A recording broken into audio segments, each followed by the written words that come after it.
Sir ఆ SI ఎక్కడ ఉన్నాడు? అతనికి ఈ ఆత్మహత్యలకి ఏదో ఒక సంబంధం ఉంది సార్. నన్ను మహాదేవపురం పంపించేసి ఇక్కడ ఇంకో చావు ప్లాన్ చేశాడు. అతను ఆపాలి సార్, అతను ఆపాలి. ఈ ఊర్లో ఇంకొక్క ప్రాణం కూడా పోకూడదు. ఏం మాట్లాడరేంటి సార్? చచ్చిపోయాడు బాబు, చచ్చిపోయాడు బాబు. నువ్వు మహాదేవపురం వెళ్లిన కాసేపటికే విషయం జరిగిపోయింది.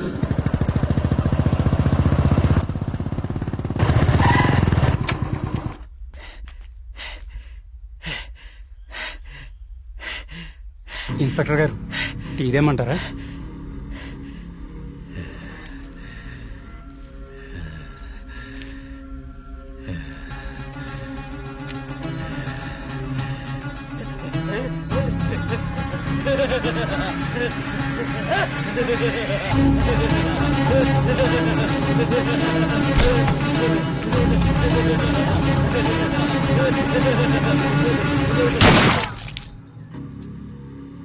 ఇంకొక ప్రాణం కూడా పోదని మాటిచ్చావు. ఇప్పుడు ఊళ్ళో వాళ్ళకి మనం ఏమని ధైర్యం చెప్తాం? ఏ ఊరి చరిత్ర చూసినా ఏముంది? నా ఎండు చేపల కంపు, చిన్న చేపలు చచ్చి పెద్ద చేపలు బతికిన ఇదని చెప్పండి. అంతకంటే ఏం చెప్తారు?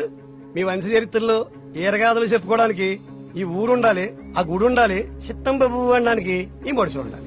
కానీ వర్మ గారు, మీకు ఊడిగా చేయడానికి కూడా మడుసులు మిగడం లేదు ఈ ఊళ్ళో. ఎమ్మెల్యే గారు, మీరు నన్ను అపార్థం చేసుకుంటున్నారు. ముందు మీరు సరిగా అర్థం చేసుకోండి. పోతున్న పేనాలు గుడిసిల్లో కోట్లో కాదు కదా, అందుకే మీకు అర్థం కావట్లేదు. అయినా ప్రశ్నకి సమాధానం చెప్పండి. ప్రమాదం అని తెలిసి ఈ ఊళ్ళోనే ఎందుకు ఉండాలి? ఇన్ని పేనాలు పోతున్నా ఏ స్వార్థంతో మీరు జనాల్ని ఈ ఊరు వదిలి అనుకుండా చేస్తున్నారు? చెప్పండి సమాధానం. వర్మ గారు, గుడి దగ్గర చిన్న పూజారి ఆత్మహత్య చేసుకోవడానికి ప్రయత్నించాడు.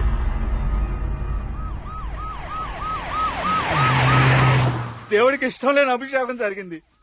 ఊరంతా ఒలకాడ అయిపోతుంది. పదండి రా, ఈ ఊరు వదిలి వెళ్ళిపోదాం. అయ్యో వర్మ గారు, వెళ్తామండి.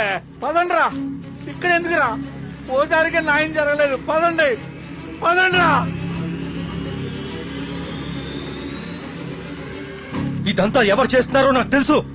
ఏమంటున్నావు కార్తీక్? అవును సార్, తెలిసిపోయింది. ఏంటి? నేను 10 రోజులు గడువు అడిగాను. ఇంకా ఒక్క రోజు మిగిలింది.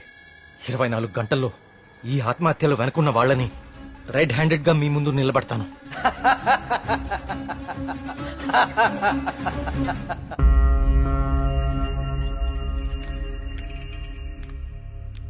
కార్తీక్ అడిగిన ఒక్కరోజు గడువు గురించి ఎమ్మెల్యే గారితో ఫోన్లో మాట్లాడారు. ఇంకే ఒక్క ప్రాణ నష్టం జరిగినా మనమంతా ఈ ఊరు ఖాళీ చేయాల్సి వస్తుందని ఆయన చెప్పేశారు.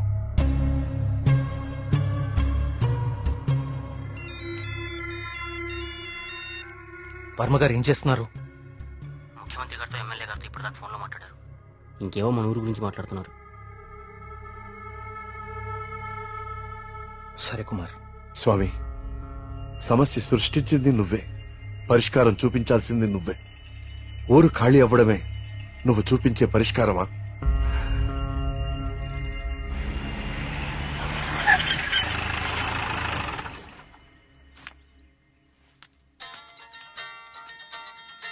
హలో ప్రియా, నువ్వు అసలు గుడికి ఎందుకు వెళ్ళావు?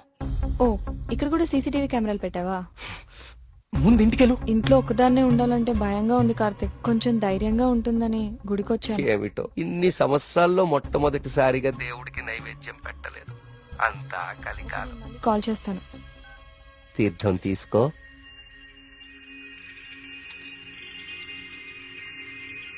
ఆయుష్మాన్ భవ. అమ్మగారు నమస్కారం అండి. పూజారి గారి ప్రసాదం మీకు ఇచ్చి రమ్మన్నారు, ఓకే. తీసుకోండి. హలో. హలో. Thank you. ఉంటానమ్మా. ప్రియా వచ్చింది ఎవరు? పూజారి గారు ప్రసాదం ఇచ్చి పంపించారు. ఇందాక ఇవ్వడం మర్చిపోయారంట. సరే, జాగ్రత్త.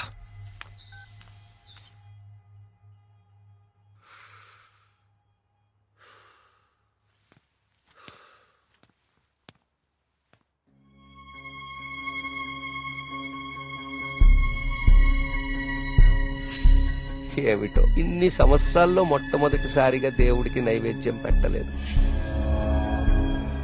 పూజారి గారు ప్రసాదం ఇచ్చి పంపించారు. ఇందాక ఇవ్వడం మర్చిపోయారంట. అయితే ప్రసాదం ఎక్కడిది?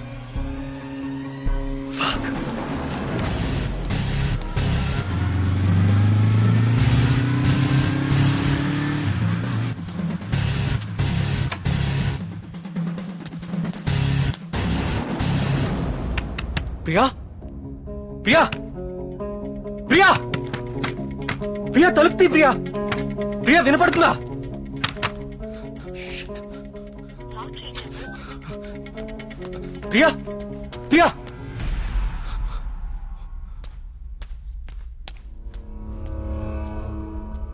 ప్రియా నీ ఫోన్ స్విచ్ ఆఫ్ లో ఎందుకుంది? తలుపు కొడుతుంటే తీయట్లేదేంటి?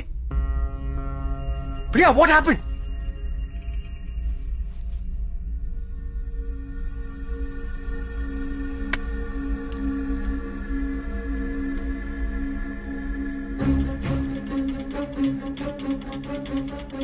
ప్రియా నో. ప్రియా ఏం రాస్తున్నావు అక్కడ? ప్రియా ప్రియా చూడు ఇక్కడ. ప్రియా చూడు ఇక్కడ please look at me Priya.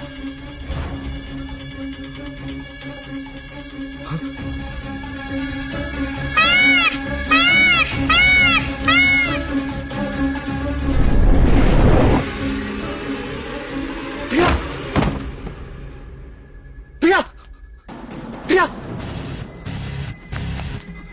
Priya Priya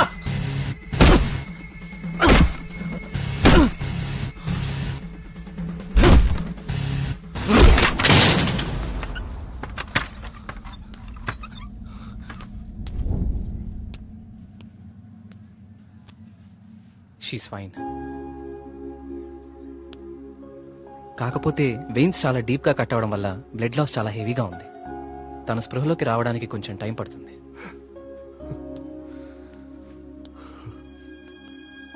Karthik ఒకసారి రండి.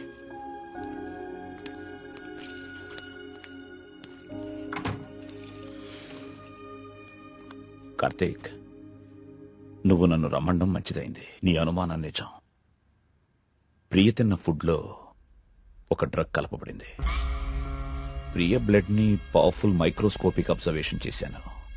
ఆ డ్రగ్ వల్లే ప్రియ ఆత్మహత్య చేసుకోబోయింది. విషయం అయితే చనిపోతారు,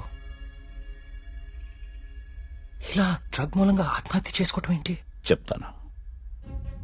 కొన్ని వందల సంవత్సరాల క్రితం ఆయుర్వేద బ్రహ్మగా పేరొందిన సుశ్రుతుడు కొన్ని రకాల మొక్కలకి మనిషి మెదడుని కంట్రోల్ చేసే శక్తి ఉందని కనుగొన్నాడు. వాటితో ఒక డ్రగ్ తయారు చేశాడు. అలెగ్జాండర్ తన ప్రపంచ జైత్రయాత్రలో భాగంగా తన సైనికుల మీద ఈ డ్రగ్ ను ఉపయోగించాడు.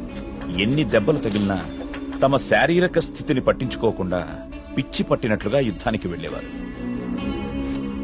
హిట్లర్ కూడా రెండవ ప్రపంచ యుద్ధ సమయంలో ఇలాంటి డ్రగ్ తయారు చేయించాడు.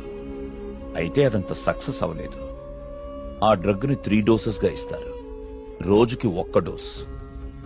ఆ 3rd డోస్ బాడీలోకి వెళ్ళాక డ్రగ్ ఎఫెక్ట్ స్టార్ట్ అవుతుంది. ఎవరైనా ఈజీగా ఆ వ్యక్తి మెదడుని కంట్రోల్లోకి తీసుకోవచ్చు. అంతేకాదు, ఆ 3 డోసెస్ ఒకేసారి కల్పిస్తే అది సైనైడ్ కంటే ప్రమాదకరం. It's a hypnotic suicidal drug. అంటే ప్రియా కూడా? ఎస్, ప్రియ విషయంలో కూడా అదే జరిగింది. ఆ డ్రగ్ కలిపారు. That might be 3rd dose. అంతకుముందే 2 డోసెస్ ఇచ్చేసి ఉండాలి. ఆ ఫుడ్ తిన్న వెంటనే ప్రియ మీద హిప్నాటిక్ ఎఫెక్ట్ స్టార్ట్ అయింది. అయితే ఎవరో తనని లెటర్ రాసి ఆత్మహత్య చేసుకునేలాగా హిప్నటైజ్ చేశారు. You're right. ఈ డ్రగ్ అసలు మన మార్కెట్లో దొరుకుతుందా? మార్కెట్లో ప్రోజోన్, డాల్మెన్ లాంటి హిప్నాటిక్ డ్రగ్స్ ఉన్నాయి. కానీ ప్రియకిచ్చింది వెరీ పవర్ఫుల్ డ్రగ్. అసలు ఇలాంటి డ్రగ్ ఒకటి ఉందని ఇప్పటి ప్రపంచానికి తెలియదు. వీటిని తయారు చేయడానికి కొన్ని రకాల మొక్కలు వాడతారు కార్తీక్. దే ఆర్ కాల్డ్ సైకోసిస్ ఇండ్యూసింగ్ ప్లాంట్స్. ఇవి జర్మనీ పరిసర ప్రాంతాల్లో మాత్రమే దొరుకుతాయి. కొన్ని లక్షలు ఖర్చవుతాయి కార్తీక్ ఈ డ్రగ్ ని తయారు చేయడానికి. మరి పోస్ట్ మార్టం రిపోర్ట్ లో ఈ డ్రగ్ గురించి ఎందుకు తెలియలేదు మనకి? అదే దీని స్పెషాలిటీ. 3rd డోస్ బాడీ లోపలికి వెళ్ళాక ఇది బ్లడ్ లో చాలా డీప్ గా మిక్స్ అయిపోతుంది. ఇది బ్లడ్ లో ఉండేది కేవలం 2 గంటలు మాత్రమే. ఆ తర్వాత ఎవాపరేట్ అయిపోతుంది. మనుషులు మామూలు అయిపోతారు. కానీ ఒకేసారి 3 డోసులు ఇస్తే వెంటనే చచ్చిపోతారు. పోస్ట్ మార్టం చేసేటప్పుడు నార్మల్ బ్లడ్ టెస్ట్ చేస్తాం కాబట్టి ఈ డ్రగ్ గురించి తెలియడం ఇంపాసిబుల్. అదృష్టం ఏంటంటే నువ్వు ప్రియని చాలా ఫాస్ట్ గా 2 అవర్స్ లోపే హాస్పిటల్కి తీసుకొచ్చావు. కొంచెం ఆలస్యమైనా ఇలాంటి డ్రగ్ ప్రియకిచ్చారని మనకెప్పటికీ తెలిసేది కాదు. థ్యాంక్స్ బాబు.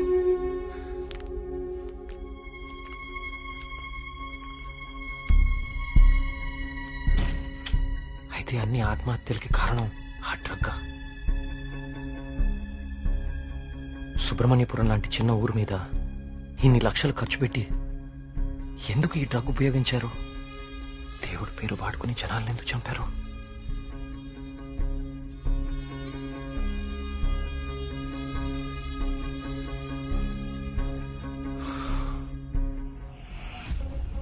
సుబ్రహ్మణ్యపురం ఆలయంతో సహా గణపతి స్థపతి కట్టిన ఆలయాలన్నీ ఒకలాగానే ఉన్నాయి. ఏదో లింక్ మిస్ అవుతున్నాను. అదేంటి ఆ ఈశాన్య మూల గది?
లిపి.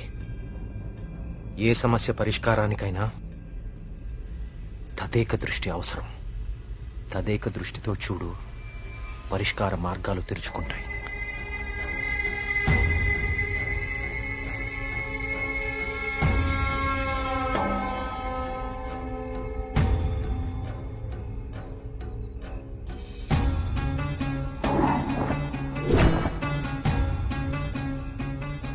తదేక దృష్టితో చూడు, పరిష్కార మార్గాలు తెరుచుకుంటాయి.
గణపతి స్థపతి ఆలయ నిర్మాణం మొదలుపెట్టాడు. స్వామి విగ్రహం అతన్నెందుకో బాగా ఆకర్షించింది. రహస్యంగా ఆ విగ్రహాన్ని పరీక్షించడం మొదలుపెట్టాడు. ఆశ్చర్యపోయాడు. కార్తీక పౌర్ణమి రోజున కొన్ని ఘడియల సేపు స్వామి విగ్రహానికి ఒక వింత శక్తి వస్తుంది. ఆ సమయంలో ఆ విగ్రహాన్ని తాకిన జలం తాత్కాలిక అమృతంగా మారుతుంది. మనిషి వయసును తగ్గిస్తుంది. కానీ కొద్దిసేపటికి యథారూపం వచ్చి అదే మనిషి ప్రాణం తీస్తుంది.